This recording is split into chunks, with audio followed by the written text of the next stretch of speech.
بسم الله الرحمن الرحيم بسم الله الحمد لله والصلاة والسلام على رسول الله وعلى آله وصحبه ومن والاه. அடுத்ததாக இந்த பாடத்துடைய முதலாவது சிறு தலைப்பு கிதாபு ஸலா என்ற பாடத்திலே முதலாவது சிறு தலைப்பு பாபுல் மவாகீத், தொழுகையுடைய நேரங்கள் சம்பந்தப்பட்ட பாடம் என்பதாக இங்கே தலைப்பிடப்பட்டிருக்கின்றது. நாங்கள் பார்த்தோம், சென்ற பாடங்களிலே நாங்கள் சுத்தத்தை பற்றி படித்தோம். தொழுகையுடைய முக்கியமான ஒரு நிபந்தனைகளில் ஒன்றாக சுத்தம் இருப்பதன் காரணத்தினால் சுத்தம் இல்லாமல் என்ன செய்ய முடியாது, தொழ முடியாது. அதே மாதிரி இந்த பாடத்தை ஆரம்பித்தும் முதலாவது தொழுகையுடைய நேரங்கள் அல் மவாகீத்.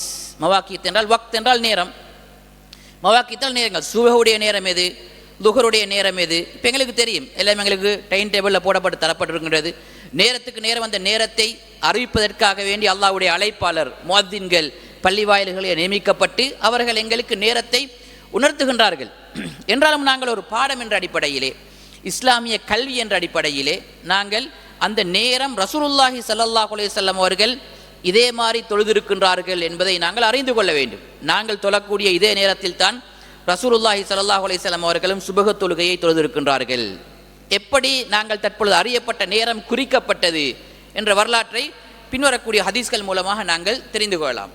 நான் என்ன கூற வந்தேன் என்றால், தொழுகைக்கு சுத்தம் நிபந்தனை என்பதை போன்று ஒருவன் தொழுவதற்கு அந்த நேரத்தை அடைவது நிபந்தனை.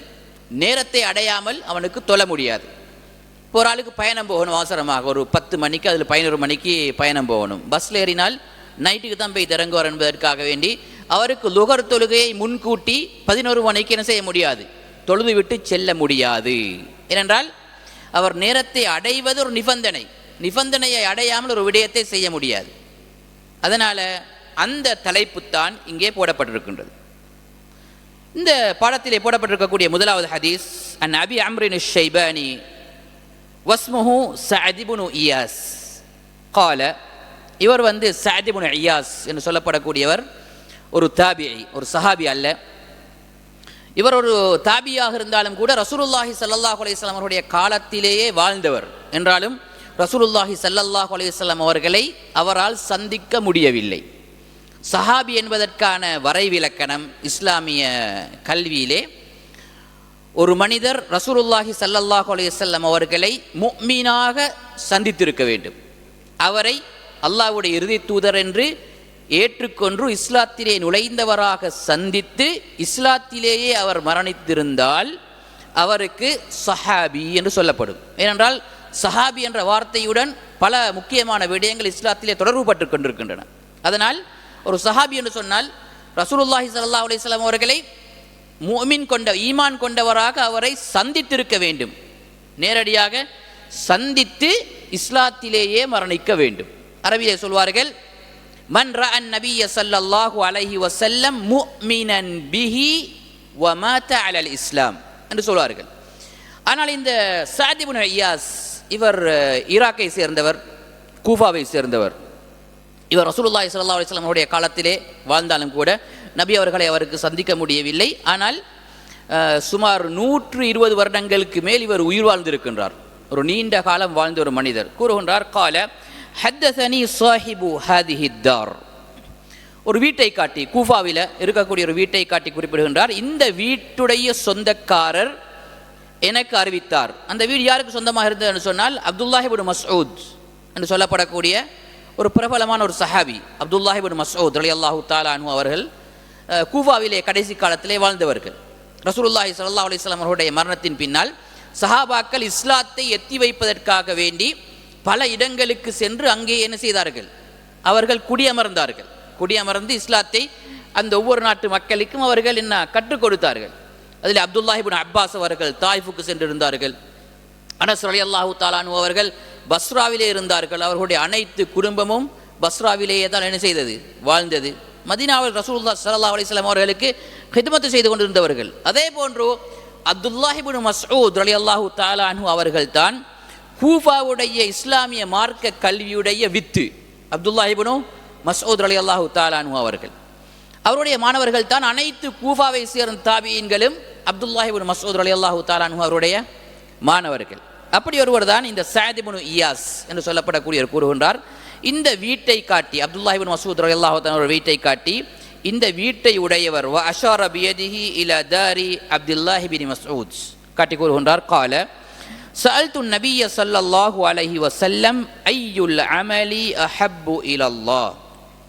அப்துல்லாஹ் இப்னு மஸ்ஊத் ரலியல்லாஹு தஆலா கூறுகின்றார்கள், நான் ரசூலுல்லாஹி ஸல்லல்லாஹு அலைஹி வஸல்லம் அவர்களை கேட்டேன், ஐயுல் அமலி அஹப்பு இலல்லாஹ், அல்லாஹ்வுக்கு மிகவும் விருப்பமான அமல் எது என்பதாக, வணக்கம் எது என்பதாக நான் கேட்டேன்.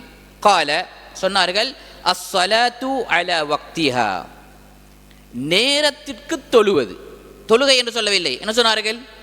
நேரத்திற்கு தொழுவது. அலா வக்திஹா, அல்லாஹ் தஆலாவால் குறிக்கப்பட்ட அந்த நேரத்திற்கு தொழுகையை தொழுவதுதான் அல்லாஹ்விடத்திலே மிகவும் சிறந்த ஒரு அமல். குல்து, நான் மீண்டும் கூறினேன், சும்ம ஐ, அதற்கு பின்னால் எது? தொழுகையை நேரத்திற்கு தொழுவது ஒரு சிறந்த அமல். அதற்கு பின்னால் அல்லாஹ்விடத்திலே சிறந்தது பிர்ருல் வாலிதைன், பெற்றோர்களுக்கு பணிவிடை செய்வது அல்லாஹ்விடத்திலே மிகவும் சிறந்த அமல்.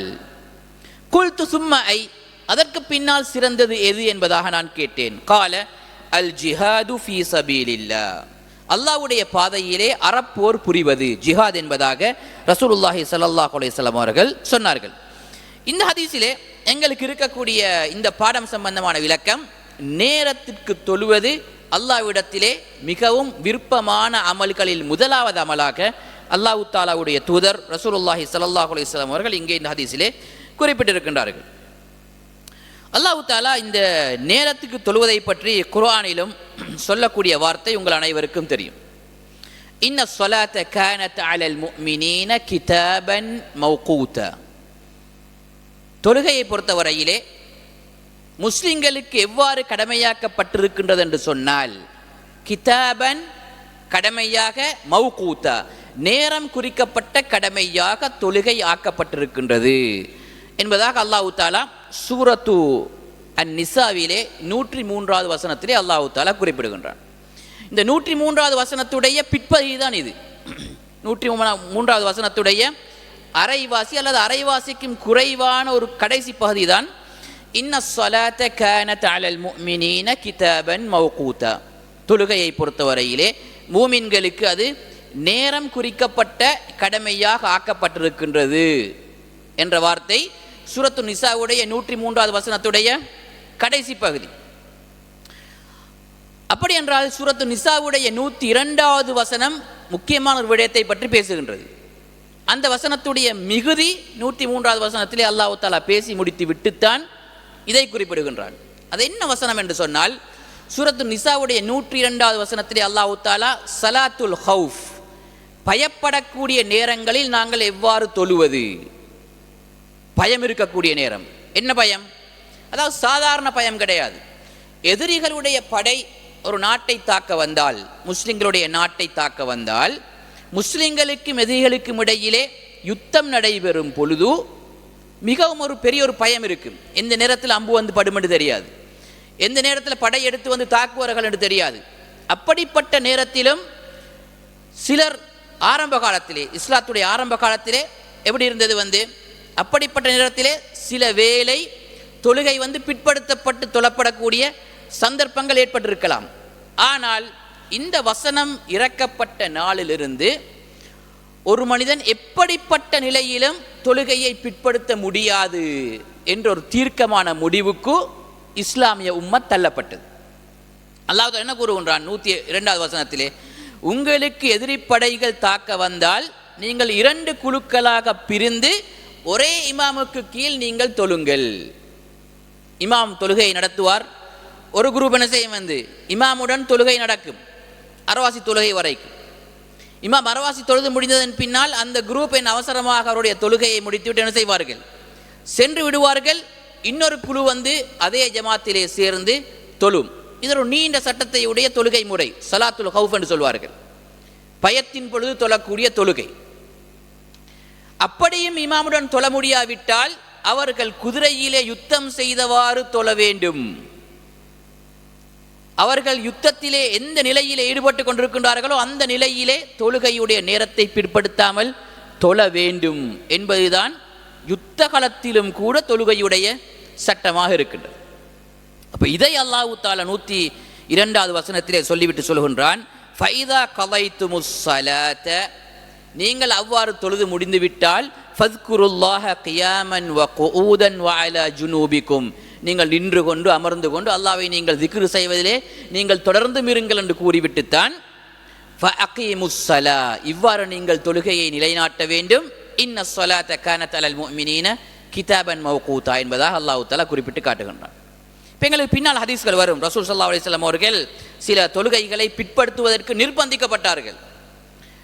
அந்த ஹதீஸ்களுக்கு உலமாக்கள் விளக்கம் சொல்லும் பொழுது கூட கூறுவார்கள், இந்த ஆயத் சூரத்து நிசாவுடைய 102வது வசனம் ஸலாத்துல் ஹவுஃப் இறக்கப்படுவதற்கு முன்னால் தான் அந்த நிலை ரசூலுல்லாஹி ஸல்லல்லாஹு அலைஹி வஸல்லம் அவர்கள் சில வேளை தொழுகையை பிற்படுத்த நிர்பந்திக்கப்பட்டார்கள். இந்த சட்டம் இறங்குவதற்கு முன்னால், ஸலாத்துல் ஹவுஃபுடைய சட்டம் இறக்கப்பட்டதன் பின்னால் நபி அவர்கள் ஒரு நாளும் தொழுகை என்ன செய்தில்லை, பிற்படுத்தியது கிடையாது.